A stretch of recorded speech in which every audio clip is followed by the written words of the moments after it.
Today's show is sponsored by the New Orleans Bourbon Festival. Enjoy exceptional bourbon, bourbon seminars, and cuisine surrounded by the charm and culture of New Orleans.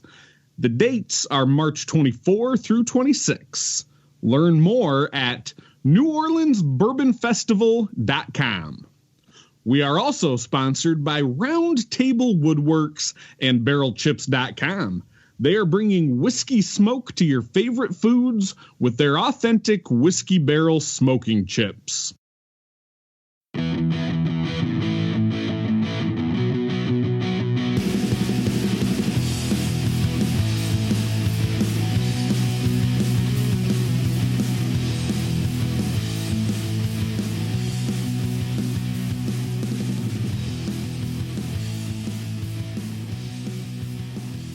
You're listening to the Firewater Review. This is a podcast dedicated to whiskey reviews. I am your host, Seth Brown. I am joined by my co-host, Mr. Aaron Cave. And this evening, we are joined by a guest reviewer, Mr. Casey Mabe.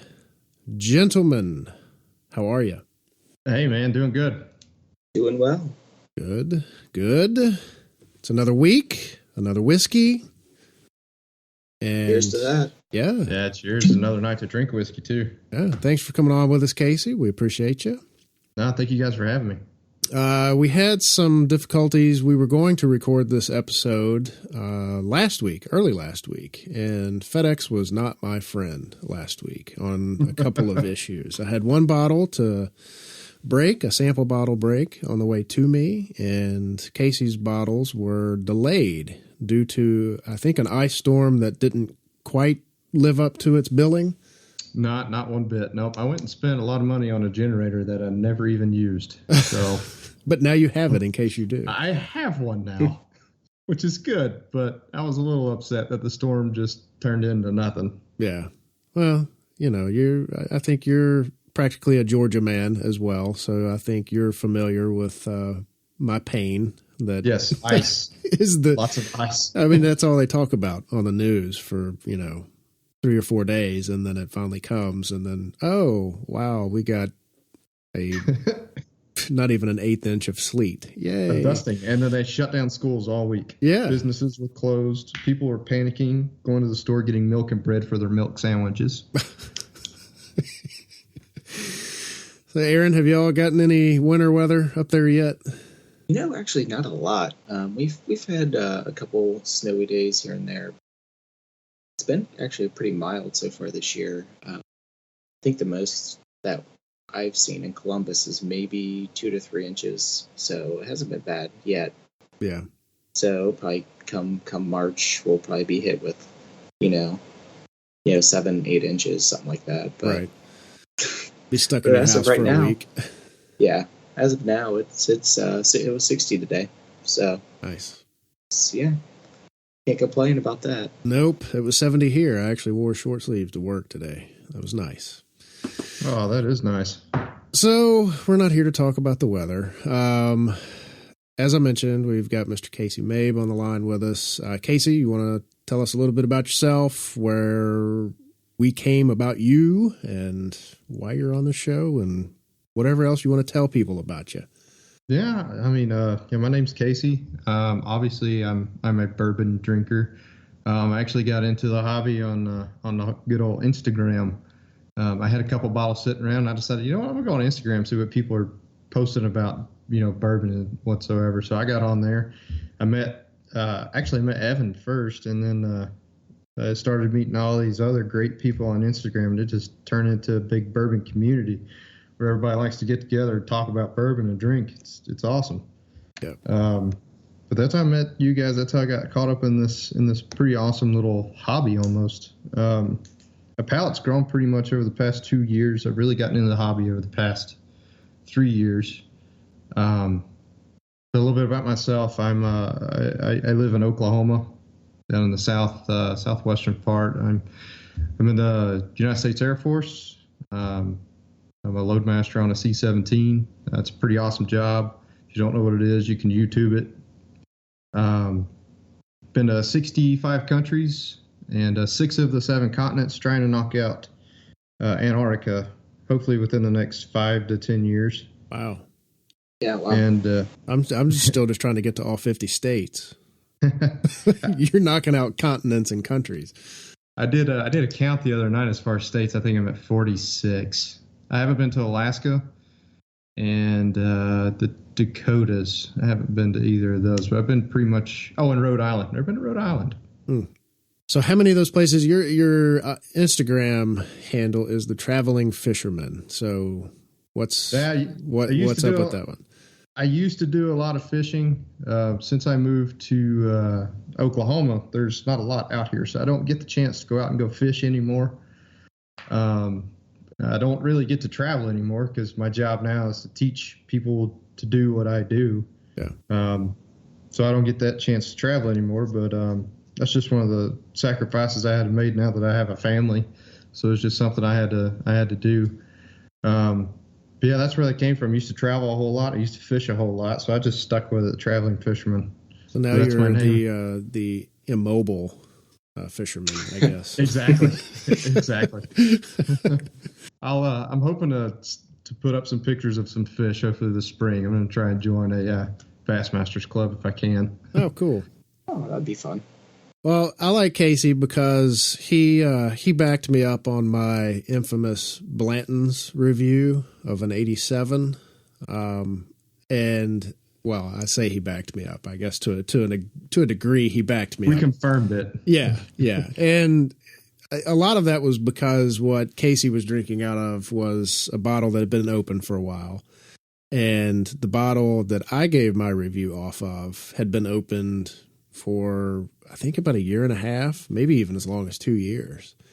So I guess maybe it lost a little giddy up during that time. I guess I don't know, but perhaps we should revisit that once I pick up a new bottle. Yeah, I'd definitely try to revisit it once you get a new bottle and open another one. Yeah. Now, don't think of. Oh, go ahead. I was going to ask if I know a lot of people will save a couple of ounces out of a bottle just to do, side by side down the road or hang on to it. Like our friend Hassie, he hangs on to it just to have, as like a keepsake to his child. But I know a lot of people will save, like the last 2 or 3 ounces out of a bottle just to set aside to have down the road a little bit. Do you do that? Either of you? I don't. I do. You do, Aaron?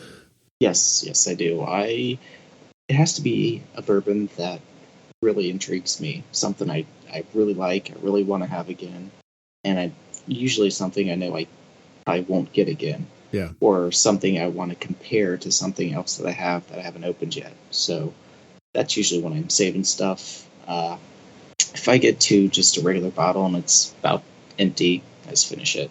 Yeah. Well, I don't. I just drink all mine. Yeah, see, that's my problem. See, Aaron's the smart one here. See, I found 2 bottles of seasoned wood earlier this year, and I got them at retail. And I ended up drinking one, didn't save a sample. I ended up trading the other bottle for something I wanted. And I didn't save a sample. And I know for a fact I'll probably never have that ever again.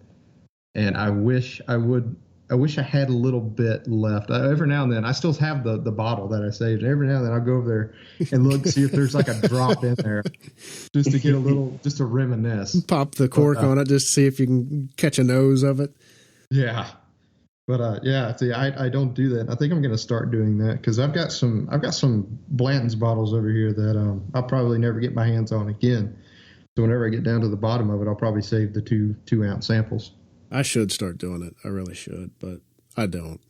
And if I do, I need to start ordering a bunch more little Boston bottles. Yeah. All right. Well, tonight what we are drinking and reviewing is Woodford Reserve Brandy Cask Finish, which is this year's limited edition release from Woodford. And it comes in at 90.4 proof. Aaron, is there anything else you can tell us about this whiskey? Well, I can tell you quite a bit, but what I'm going to tell you is that this is the 11th release of their Master Distillers Collection. And every year, Chris Morris kind of changes some kind of aspect of the whiskey. Woodford, just their standard Woodford. Yeah. He's kind of just changes it a little bit, either the barrel type, finish, grain, fermentation process, aging location. He's always just changing something about it. So this year, he finished it in brandy barrels for an additional 2 years. So it's fully matured Woodford Reserve and then finished in brandy for 2 years. So the other releases, I don't know if you know many of them or have many of them, but there goes all the way back to 2005. Started with a 4-grain, and it was released just to Kentucky. And then in 2006, they released it again, but nationwide. Then there was the 2007 Chardonnay finish, 2008 Sweet Mash, 2009 Seasoned Oak, 2010 Maplewood finish, 2011 rye finish, or it was just a rare rye selection, I guess. Yeah. 2012 he did the 4-wood. Then the everyone loved the 2013 malts, right? Yeah, it was one of my all-time favorites. And then I think I gave my bottle away, unfortunately. I was not unfortunately or fortunate. Yeah, I was not thrilled with that release. But then everyone knows the Pinot Noir finish. The last year was the white corn. Yeah. So this year, brandy finish. So I had, I guess it was the 2006 re-release of the 4-grain. But it has been years since I've had that. And, well, it's probably been 2006, 2007 since I had it. And I couldn't tell you the slightest bit about it. And then some of the more recent releases, I did try the malted whiskeys, and I was very thankful that I was not the one dishing out the money for those bottles. Because I did not care for them whatsoever. And I haven't had... this is actually the first bottle I have ever owned of any of the Masters collections. But I've always been able to try others, thankfully. So anyway, that's a little bit about that. Casey, have you had any of these before? No, I have not. I've never had any of the Masters collections. I've seen them in stores. I've seen them on shelves, but I've never had the guts to pick one up. Yeah. So we'll get into as to why that is later, but I've just never had the guts to pick one up. Yeah. So do you all know anything or much about brandy? Very little. I know it's made from, they make brandy from fruit, correct? Correct. Yeah. Or they used it, yeah. So it's like instead of using corn as a mash, they use fruit. So you use cherries or peaches or my well, never mind. I'm not going to say that. I know someone that makes a banana brandy, and it's very good. But no, aside from what Casey just said, that is all that I know about it. Yeah, that's pretty much what I know. But I do know that there are some brandies out there that I really do enjoy. I don't know if you've ever sat down and had any or tried any, but there's a really cool distillery in Louisville, actually, that Copper and Kings that do that's what they do is brandy, but they finish it in bourbon barrels, and it's phenomenal. Yeah, they do a really good job with that. So I know brandy. I kind of know a little bit of the history behind it. I know the English is what really drove the whole brandy thing, because that was big over in England. To the States, still is, brandies and scotches. And they brought it over to the States, and well, over here in the States, we grow corn. So they figured, hey, why not? Let's make liquor out of this stuff. And that's how we got away here in the States for brandies, because we could make our own crop. It's a little bit cheaper to do corn as well instead of fruit. Mm-hmm. Really, the only thing I know about Brandy is that she's a fine girl. And what a good wife she would be. Nice. Sorry, I had to get that in there somewhere. So, don't ask me to sing. I'm not Evan. I don't sing unless I have backup singers. Unless one of you all want to get into it. So, what else? I haven't had that much to drink yet. What else you have for us, Mr. Cave? Well, from what I've read on this, with the additional 2 years of maturing in the brandy barrels. It's supposed to bring out Woodford's rich fruitiness and nutty characteristics from the grain recipe and the fermentation process that Woodford uses. I don't know if you know Woodford's mash bill or not, but it is 72% corn, 18 rye, and 10 barley. Okay. So, yeah, that's about all I know about it. I've really enjoyed it so far this year. Yeah. As have I. Well, we'll get into that after the break. So what we're going to do now, we're going to take a quick break. We're going to make some notes, some tasting notes, and each of us are going to rate this. And then when we come back, we will share said notes and our score. And then we do rank these whiskeys on a 100-point scale. And then at the end of the show, we will average them out to come out with a nice, even, I guess, fair, if you want to call it that, score for this whiskey amongst the three of us. Why don't we do Blanton's again, see how fair they get? Ridiculed. That's how fair that is. Oh, I will never live that down until I die. No, you won't. So after we come back, we will be sharing our notes.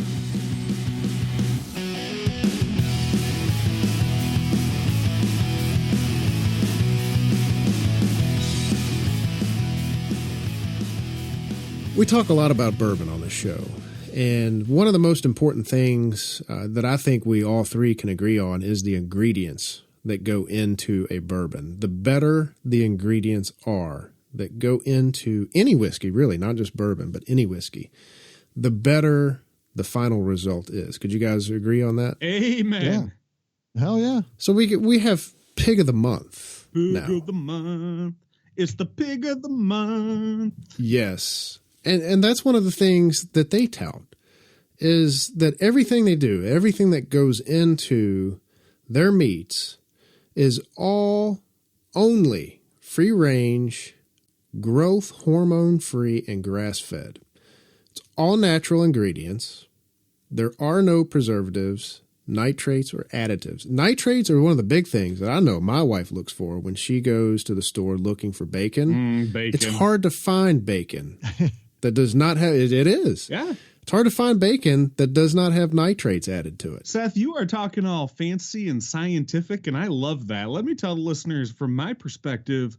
Please it's do. Good bacon. Oh, my God. Yes. Bacon. Bacon. Seth, carry on. I love No. what you're saying. No, you're spot on. You know, I just thought for the more like Evan type of people in the crowd, I wanted to be like, bacon. These pigs are good.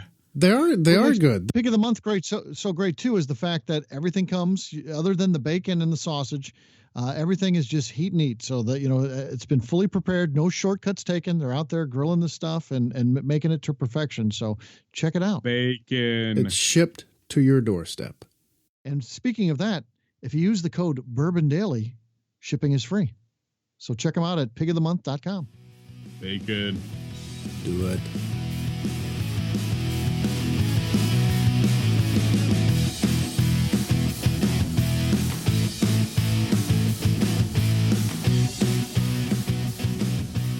All right, welcome back. We are drinking and reviewing this evening Woodford Reserve Masters Collection Brandy Cask finish, and we are joined by Mr. Casey Mabe. In the break, we reviewed this whiskey, took some notes, sampled it, swirled it around, sniffed it, and even drank it a little bit too. So what we're going to do now is share our notes and provide a score, and at the end, we'll average out those scores. Aaron, would you like to kick it off? I would love to, Seth. So for me, right off the bat, it's sweet and fruity on the nose. A lot of vanilla, little milk chocolate, caramel. Then I just get hit with this raisin and cranberry and cherry, just this big juicy, almost like a jam note. Then, it kind of settles down from the berries and the raisins. Yeah. And then you get a little bit of dried oak and a touch of cinnamon just pops right at the end on that nose. But the palate is very fruit forward. You can tell it's brandy finish for sure. get a lot of just the dark fruits right up front. Cherries, plums, followed by a little bit of vanilla, honey. It gets toasted nuts, kind of almonds, hazelnut flavors, followed by a little bit of clove on the finish. And the finish is kind of dry for me. Little oaky, dry, but that cinnamon kind of comes and plays right at the end. It's kind of a medium finish too. It's not super long, but it's medium to long, but very. This is just kind of weird for me. I've tasted a lot of this on a lot of bourbons, but not on the finish. But as it sits and just kind of lingers, I get toasted marshmallow right at the end. Huh. So, but for me, I think it's a solid bourbon. Great pour. I rate it at 84. Nice. That's solid. I'm glad you said because I kept trying to put my finger on some spiciness, and it's odd that I wasn't getting cinnamon right off the bat on mine, but that might be it. It's just got just enough spice to it. And I'll agree with that. I think the problem is the fruit, the brandy finish takes over a lot of it. Yeah. And so it kind of hides the cinnamon till right at the end. Yeah, I think you're probably right on that one. Yeah, I kept, you get the spice. I just never could single it out, though. What is this? Where is it coming from? But yeah, I think you might be right. It's hiding out back there behind all that sweetness. So what you got, Mr. Casey? So, right at the beginning of the show, I cracked mine, and it had been sitting out for maybe 5 or 6 minutes, and it had opened up a little bit. I took a sip right off the bat just to see what it tasted like, and then I set it back down. I gave it another 5-10 minutes to let it breathe a little bit. But after it got done breathing, I got a little oaky on the nose. It's semi-floral almost, and then the cinnamon started kicking in towards the end of the nose. On the palate right off the bat, just a bunch of fruit, cherry. I definitely found the cherries, and I could put my finger on it, but as soon as you said raisins, I was like, that's what I was looking for. It's raisins. And then towards the end of the initial taste, I got a little bit of some pecans. And as it finished out, it finished like a brandy, which is what it's supposed to do. And I think he did a really fantastic job with that, because I think it really drank as a brandy. It really stood out. I found it to have a really nice, sweet finish. As it kept finishing, I actually got a little bit of mint right at the very end, which was odd because I've never found that before, but I actually found a little mint at the end. And then the more I drink it, the bitter it seemed to finish. Yeah. It's spicy. It's 90.4 proof. I think it drinks, almost like a 100 proof. I drink a lot of bottled and bonds, and this is what this drinks like. It tastes a little hotter than a 90.4, which I like that. That's me. I like the hotter stuff. Mm-hmm. But I gave it an overall 85. I actually enjoyed it. Nice. The only thing that I don't like about it is the price tag. Yeah. But other than that, this is pretty drinkable. It's fairly, approachable. It's a pretty complex, but not super complex. It's enough to sit there and ponder on during a day where you're just stuck inside because it's raining. This is a good one to just sit there and try to pick all this stuff apart. Mm-hmm. I'm not gonna lie, I enjoy it. Which is why I gave it an 85. Yeah. I dig it, man. It's not bad. So mine, on the nose, I get some sweet dark fruits up front, mostly cherries for me. I did think there might have been a little bit of raisins in there. I think you guys were probably picking up more than what I might have. But I got some floral notes on there too. Also got some caramel, vanilla, and an older oak to it. It was kind of a musty-ish oak, I think. But on the palate, that spiciness is there, right when it enters. But then it just kind of dissipates real quick. And as soon as it starts kind of fading out, I start picking up a lot of vanilla and honey, mostly honey. I think that the honey is more present than what the vanilla is. But there is some oak there. It does. I thought it had a pretty good body to it for what it was. I mean, it's not super oily.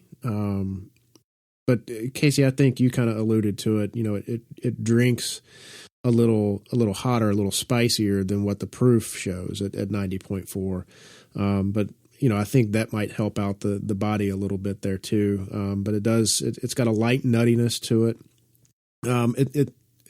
It's still, even with the medium body, it still manages even on the palate to be a little dry. And then I'm sitting here reading my notes, the spiciness that I couldn't put my finger on now as I'm going back revisiting it and hearing you guys say cinnamon. I think you nailed it there. Both of you guys did. The finish for me was medium. The fruit with the fruit on the finish is where it really kind of starts to get a lot drier than what I thought it was going to be with the body, being medium. But I still think it's good. I mean, the dry finish does kind of lend itself for me to be more of a dry, darker fruit, kind of like a wine almost. But I like this one. I mean, this is the only bottle of this that I've ever owned. I think I mentioned that before. And now I have given out a few samples of it, but I've had my fair share out of this bottle, and I'm already looking at half full. But I gave this an 81 out of 100. I just wish there was a little bit more spice there to it. I wish the finish was a little bit longer. Really, I personally wish that the bourbon was a little bit more, leading here instead of the fruit. But there again, I mean, yeah. It's billed as a brandy cask finish, so I mean, you know what you're getting into there. Yeah, I'll definitely agree with that. The bourbon side of this is kind of overshadowed by the finish that was done to it. Yeah, and the price too. I mean, we've discussed that a little bit here too.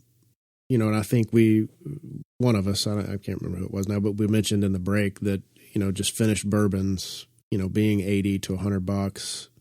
To me, that's a little bit much for a finished bourbon. To me, that's what limited releases should be. Well, I mean, I guess technically this is a limited release, but still, I mean, for what it is, I mean, I could see paying, 60, 70 for it, maybe, but yeah, 100. I could see $60, but no, not $100. No. Yeah. I have a hard time paying over 60 to begin with. Yeah. The only thing I like to pay over 60 for is that Blanton's. It is at a 60, but around here it's hard to find. So yeah, whenever I find it, I usually end up paying $65, $70 for a bottle, and that's about my limit. Yeah, unless I find something really cool. Well, that's not a bad rule to have. I wish I could set that rule for myself, but I tend to break those rules, even if I do set them. So what'd we end up with? So our combined rating is, we gave this an 83.3.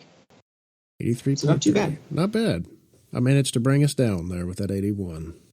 A good thing I double checked my math, because I was at a 61 to begin with, and I was like, "This doesn't sound right." Let me double check my math, and then I went back. I was like, 85. That's kind of what I was thinking. So what you're telling me is my 81 wouldn't have been so bad had you not recalculated. All right. Well, cool. That's not a bad score. So if you're interested in the Masters Collection, the Brandy Cask finish, now you have some notes on it. You get reviews from 3 different people. We average it out. I kind of feel like that's a pretty solid score for whiskey. So if you're interested in it and you've kind of been scared off from some of the more recent releases from the Masters Collection, I'm looking at you, Malt. This one's different. It's different. It's better. I have not had a problem drinking this and will continue to do so until it's gone. So I would recommend, if you've got the expendable cash and you're curious, then it's worth a pickup. Totally agree. Any other closing thoughts? It's good. I couldn't spend $100. I'm sorry, guys. I'm gonna disagree with you. I couldn't do it. No, it's your money, man. It's your money. It's not disagreeing. I actually came across this in a store, and I hadn't bought anything in there in a while. And I usually tell him stuff that I'm looking for. And if he doesn't get it, but he can get it, then, he usually tries to do what he can to get it. But I walked in and he had this, and I hadn't bought anything in a while. I was like, get Brandy finished. Dang, just give it to me. I'll try it. And I haven't totally regretted it because it, like I said, it's drinkable. I didn't regret you buying it either. I like the sample. Well, that makes me feel good, if nothing else. I'm sharing the love here. So that's it, man. That wraps up this episode of Firewater Review. Not so firewater. This was more of a fruity water review. Yeah. Very fruity. Yeah. Had a little spice to it, though. Yeah, it does. Yeah, you're right. You're right. Nice kick, too. I like the kick that it brought along. Yep. So, Casey, where can folks find you? All right, guys. I am on Instagram at The Traveling Fisherman. It's one word, no underscores, no nothing, just at The Traveling Fisherman. Come see what I'm drinking that day, or hopefully this spring what fish I'm catching. The not so traveling fisherman. Yeah, not so traveling anymore, but I'm gonna stick with my name. And then I'm on the Facebooks at Casey Mabe, but I don't ever get on there anymore much. But I usually just stick to the Instagram. That's a lot of fun. I've really enjoyed the bourbon community on there. They've been very inviting, and just some really down to earth folks who are just there for the hobby and just love talking about it, and they like to share. So if you guys aren't on Instagram, go check it out, and check me out at The Traveling Fisherman. Very good points. Very good points. What about you, Aaron? So I do have actually a couple Instagrams now. You can still find me at acave0324, but my newest one is at Bourbon Cave. And also, I do Twitter, and I recently changed my Twitter name as well to Bourbon Cave, so you can find me on Twitter at Bourbon Cave. Also write reviews for the Sons of Winston Churchill and the Bourbon Zeppelin. Every month you can catch my article, Bourbon Zeppelin, high proof, non-chill filtered, single barrel bourbons. So check it out. And I am Seth P. Brown on Instagram and the Twitters occasionally. You can find me on this show, obviously. You can also find me on The Bourbon Show. Those are two of, I think, four shows that we have on the ABV network now. So check those out. You can find those at abvnetwork.com. We have a beer show. We have this show, we have the Bourbon Show, we have the Bourbon Daily, and we have more coming soon, very soon. So check that out. We also appreciate reviews. So please go into iTunes, give reviews, give feedback. We prefer 5 stars. But if you're not feeling it, leave some feedback. Put those fingers to use, typey types on your keyboards, and leave some feedback for us. What we're doing well, what we're not doing so well, like speaking right now. And if you have something that you would love for us to review, Aaron mentioned Instagram. You can find this show on Instagram. It is at Firewater Review. Let us know what you want us to review. Casey's holding up a bottle of Elmer T. Lee. I am assuming that's what he wants us to review. So maybe you can find that on a future episode of Firewater Review. And that'll do it. Thanks for listening. And cheers and see ya. Later.